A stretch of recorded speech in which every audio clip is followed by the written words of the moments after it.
If you see Elysium, it looks a bit like Beverly Hills. Yeah, no, it looks exactly like Beverly Hills.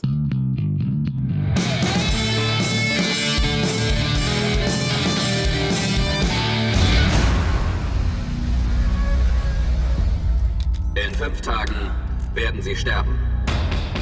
Danke für Ihre Dienste. Für Elysium kriegen Sie den Scheiß wieder hin.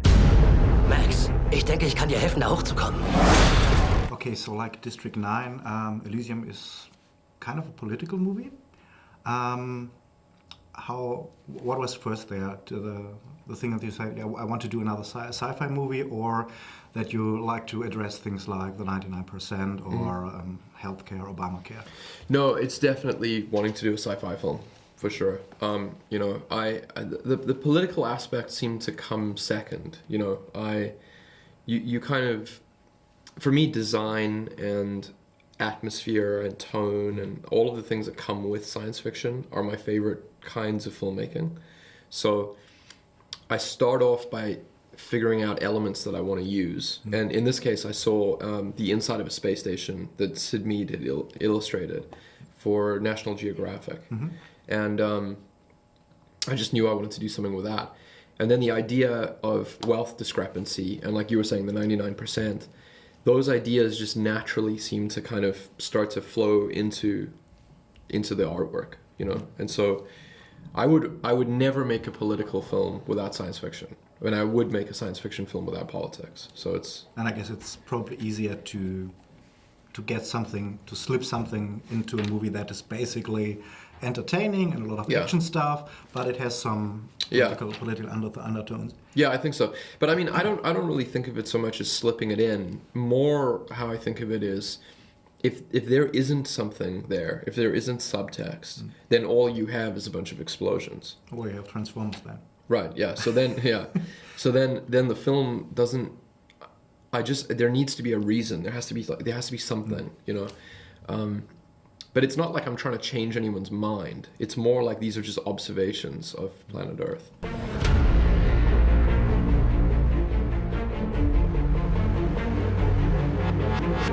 Do you have any thoughts on, what would happen if the 99% got to Elysium? What would happen? Would Elysium just break down and then it wouldn't function at all? No. Would it be Elysium for everybody, or what? No. I think that's a good question. I think the 99% getting to Elysium would result in Elysium breaking down, and I think that's exactly the question that the movie should raise.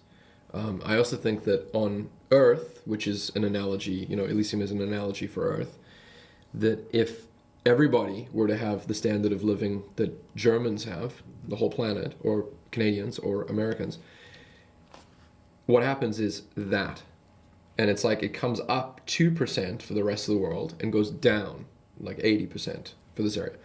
And that's just a, you know... So it makes you think, do you really want a revolution? Or...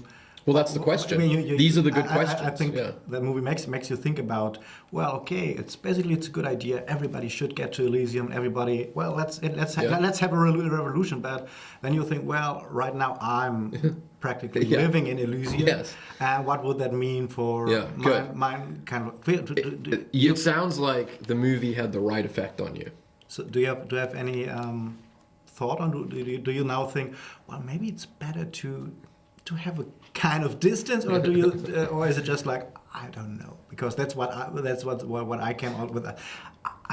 The right thing would be to do revolution, and everybody getting in there. And I feel like I don't know either. Yeah. I think the situation is unsolvable. I think that that humans have this idea where somehow you can manage to save everyone without there being a cost for that. And that just isn't true. If you want to save everybody, there's going to be a massive cost. So the question is, are you willing to pay the cost? Was habt ihr mit mir gemacht? Dir einen Ausweg geschaffen. Wer das besitzt, hat die Macht, ihr ganzes System zu überschreiben. I just talked to Neill, and we figured out that we are living in Elysium. Right. You probably more than me, but we are all kind of living in Elysium. Yeah. And the movie makes you think about would the revolution be a good idea, or would everybody lose, kind of? So what is your take on that? Well, I don't know. I mean, yeah, I know Neill is a pessimist about the future, but I'm hoping that kind of the exponential curve that we're on with technology is going to bail us out, and some of our kind of most pressing problems will get solved by innovation. That's the optimistic view.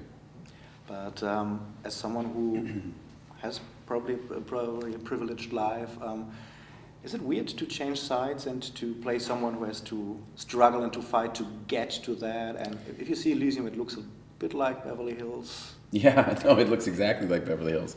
No, you know, I think, I don't know, I think at least in my case, I think you kind of carry the values that you were raised with and in the way that you were raised. So I wasn't raised with privilege. Although compared to the bottom billion on planet Earth, we all are living a very different existence. And in that sense, as you say, we're all in Elysium. But no, I have always more identified myself with the other side. Sie ist sehr krank, Max. Wir müssen sie hoch nach Elysium bringen. Du kannst alle retten. Wann kann ich dahin? You were asked how difficult it was to get that body for that movie, and I recently saw Behind the Candelabra. What was more challenging, to get all pumped up for Elysium or to play someone? I think he's like 18, 19 in the Yeah, movie. well, we never said what is more terrifying, to play Well, someone who's a bit younger than yourself, or to get that body? Well, I said to Steven, Soderbergh, there's no way I can play 18. I mean, I'm 42 years old. So we never said the age, actually, in the movie. The truth is that the guy actually was 18, but we never say that in the movie, just because we didn't want to draw attention to the fact that I was way too old to play the part. But no, I mean, they were both very physical roles, and I had to get in shape for both of them, actually. So they were probably equally challenging. Aktivieren Sie Kruger. Was it hard to get the part, or was it just like, come? It was actually harder than it should have been, actually, now that you put it that way. I think it was really just because Neill was concerned about, the overall implications of what it would mean for him to do too many movies with me in a row, straight away. And so he was kind of umming and ahhing about that and trying to decide. And But you could be his lucky charm, couldn't you? well, you see, that's what I thought. But honestly, I mean, I think we were both aware that if you're going to team up again, there's going to be a greater expectation from the fans of like District 9. People want to see you team up together, but then you really have to feel like you can sort of match at least, or better in some way, or match what you did before. So I felt, when I read the script, I felt that if we were going to do it, the way to go would be to do the villain. There were some things that happened to Max's character, for example, in the film, that I thought maybe a little bit too similar to Vickers if I was to have gone for that role. And so immediately I felt like a resonance with, let's do this. If we're going to do it, let me do something different with the villain. Was it fun to be so enjoyably evil? Not really. No, not for me. I played really fun characters before with Vickers and with Murdoch, so this was a challenge, and to try to sort of stay in a very aggressive headspace.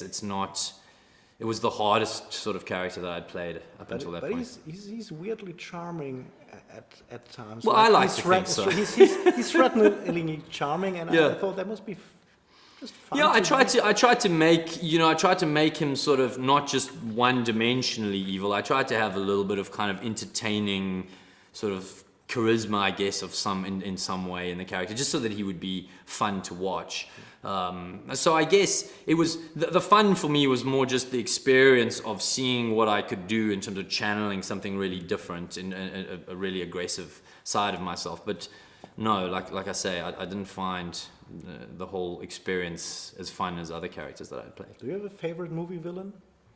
I don't. Two that sort of leap to mind would be like Heath Ledger's Joker and Gary Oldman in The Professional, or Leon, as they called it in the original. Abschießen.